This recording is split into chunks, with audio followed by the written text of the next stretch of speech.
Mama, help pa pala ako buhat. Gumawa ako nitong snowman. As in snowman. Kasi sabi nila how to build a snowman. Binilog-bilog ko to. Ang bigat. Tinry ko buhatin. I need your help. Ito, binilig-bulig ko siya. Oo. Tapos, yung maliit, di ko makita kung nasaan. Yun yung dapat sa ulo. Ito yung maliit. Di hard makita. Ayan, no. Binilig-bilig ko yan dito kala military. Of course, yung kanila. Malambot pa. Nakita ko ng matigas na bilog eh. Tapos niroll ko siya, oh. Ito, tapos yan, bababa. Ayan, no. Di ko mabuhat.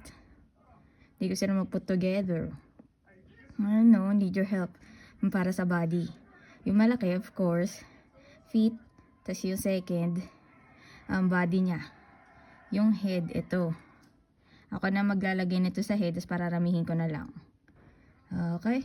Para may small, medium, ito, large. Pero parang ito pala patong-patong ka na lang if ever mag-clean up tayo.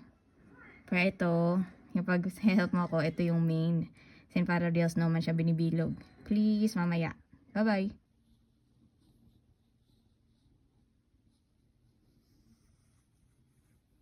Yung brown, yung snow. Nagkaroon ng brown ng snow. Dahil dito, sa grass natin.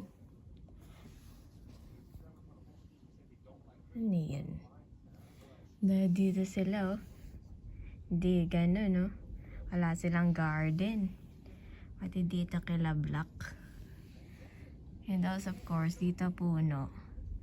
May maliliit. Ba? O wala? Tayo main. Ayun. Ay, nag-clean up ako dati. Wala namang ganyan. Obvious. Looky. Pag wala na ba? I-clean up ko pa ba yan? I think I suppose yes. Or not. You decide. Wow. Pabasa ka buti itong hat ko. Naisip ako sumili kasi kala ko nawala na. Yung hat mo. Mabuti nagstay siya dyan, oh. Nadikit siya. And all of my socks and everything, nandiyan pa sila kasi siguro dahil madikit ang snow. Be back.